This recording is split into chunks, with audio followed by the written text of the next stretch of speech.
welcome to Lasky Scale Specialties. Haven't gone live in a while. It's been a long time since I've done this, but I wanted to go live and talk about, well, the title there, Salvino's Box Stock Buildoff, and I'm planning to jump in on that, so I wanted to talk about that a little bit. But first, let me give you a little background on the pages that we have here, just to kind of, if you're not familiar with it. I started Lasky Scale Specialties a long time ago, going to shows, doing some vending, things like that. And then we got into some show promotion, and then we launched a website. And so we had kind of a few different things going on at Lasky Scale Specialties. I have a website called laskyscale.com.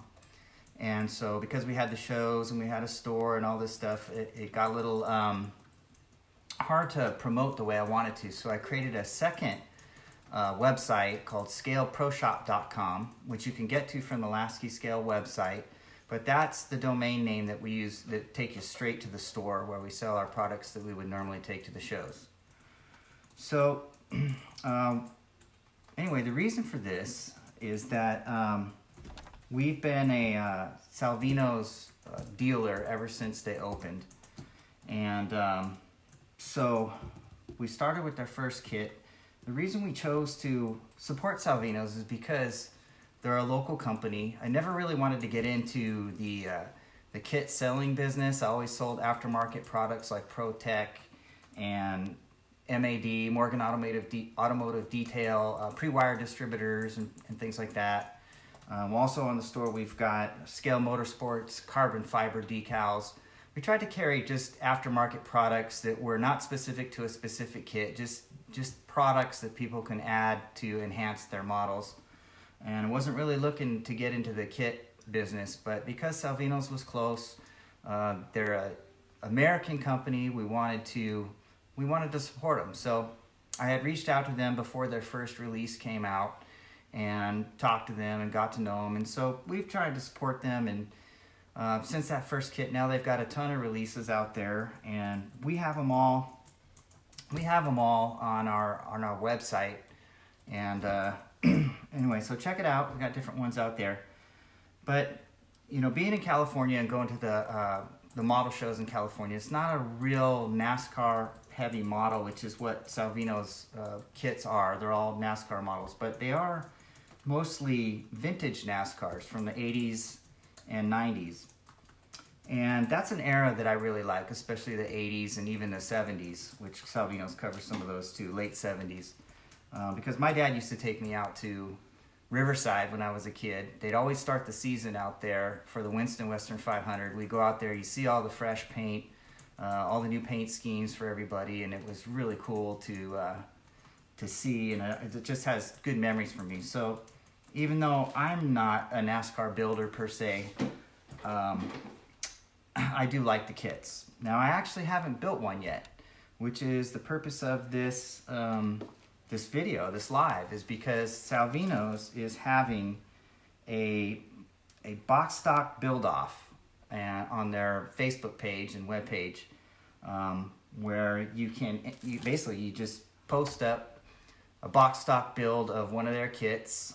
You have to use everything out of the box, including the decals.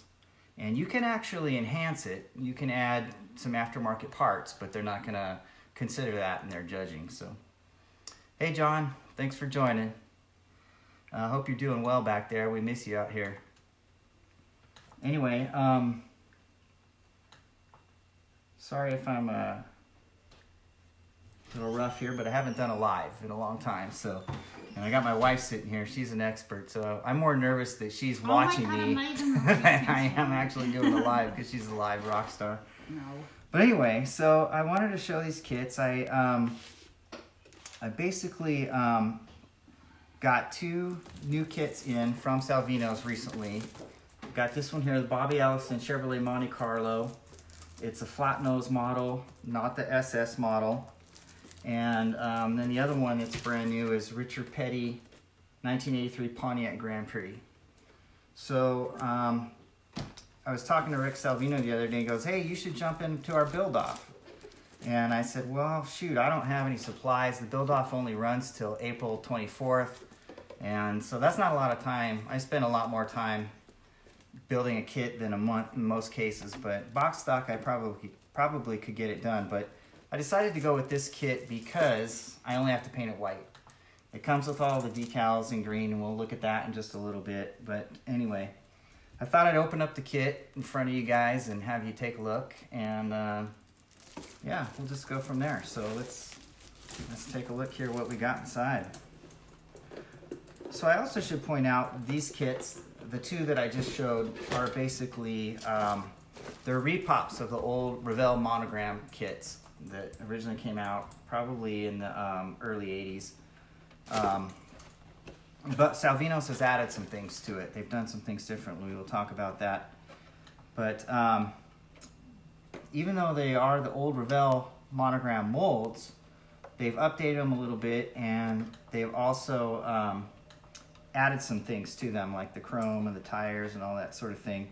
But the other thing is they're also releasing them in liveries that have not been offered before. Like, so this Gatorade car was not one that Revell released or monogram previously. The decals are all new. So that's a little bit what's different from a lot of the kits that guys might have lying around. So anyway, let's take a look at this thing. So this one is what they call the flat nose. So if you look at this Monte Carlo here, it doesn't have the rounded SS nose. Like, this would be an example of one of their other kits that does have the rounded SS nose. This is the Hardy's kit. And this one's got a flat nose. And so that wasn't one that Revell had initially offered. So Salvino's had to actually draw and produce that front end for it. So this is the extra piece that you get for the flat nose model. It also comes with, looks like, a couple different spoilers and a splitter in the front spoiler that's unique to this particular issue. What else? Let's see. Oh, they do include the old nose in the kit. So if you wanted to build the other style, you certainly could. So let's see. Molding. And one of the things they've kind of prided themselves on with their own releases is the molding's pretty good. And this one actually doesn't look very bad at all. I don't see any mold lines in this thing. I do see a little bit of a blem on the roof, but that's something that you could get out very easily, just rubbing it out, getting it ready for paint. But yeah, pretty nice, not a lot of flash. So that's good. That'll save me some time when I try and get this thing built. Let's see what else we got here. Well, there's a little bit of flash there on the roll bars. I guess that's kind of to be expected of a really old mold, but not something we're not used to as modelers. Have to deal with that a lot, unless it's a Tamiya kit, of course. Let's see. Yeah, it looks pretty good. Looking forward to diving in on that. There's the old nose there, old SS nose. All right, well, one of the other things that Salvino's has been touting with all of their kits is the chrome. It's actually a real chrome. It's not kit chrome like you would see on most kits. That I always take the kit chrome off. I don't like kit chrome at all. It just looks like a toy, and so I always strip it. I don't care what it is. There's only a couple of occasions where I've actually kept it, but it's got to be a pretty special circumstance. But this, you probably can't pick up on it in the camera, but it's a little darker than kit chrome, which is what I like. It's kind of like how Alclad turns out. The one drawback to this, though, is that you can't strip it. It's real chrome, and so it doesn't come off with oven cleaner, brake fluid. None of that stuff affects it, so you pretty much just have to prime over it and paint it. And I think with this kit, it's got chrome wheels anyway, so I'll probably just put maybe like a Tamiya smoke wash over it, just to get the wheels a little, pull out some of that detail and fill in the holes a little bit. and probably keep the chrome on the valve covers.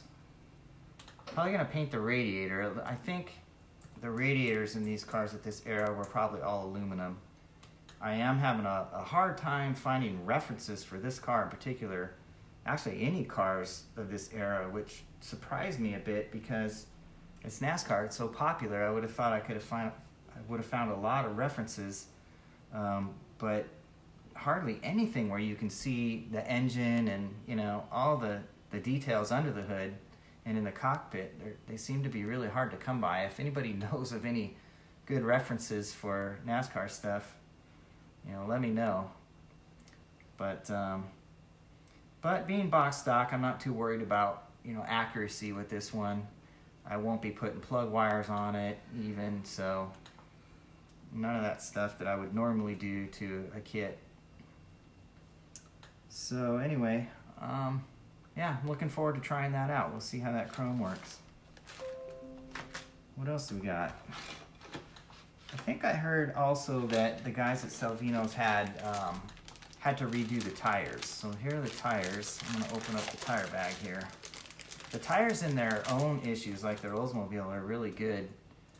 I'm looking at this one, and the only thing I see about it that I don't like is that it's kind of got a concave, you know, surface on the tread. I think I'll probably chuck that up in my lathe and grind it with a sanding stick and kind of round it off and get them looking a little more realistic.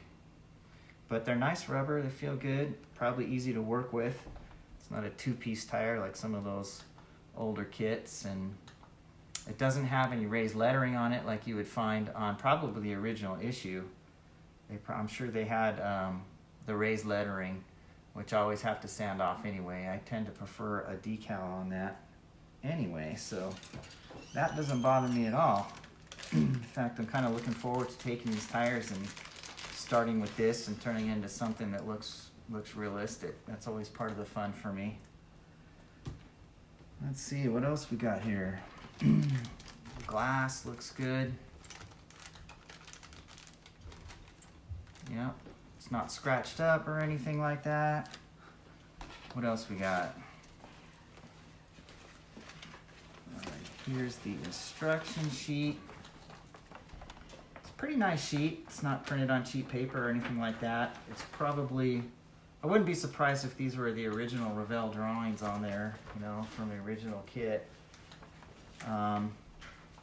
Looking at it, I do see one thing that's kind of funny.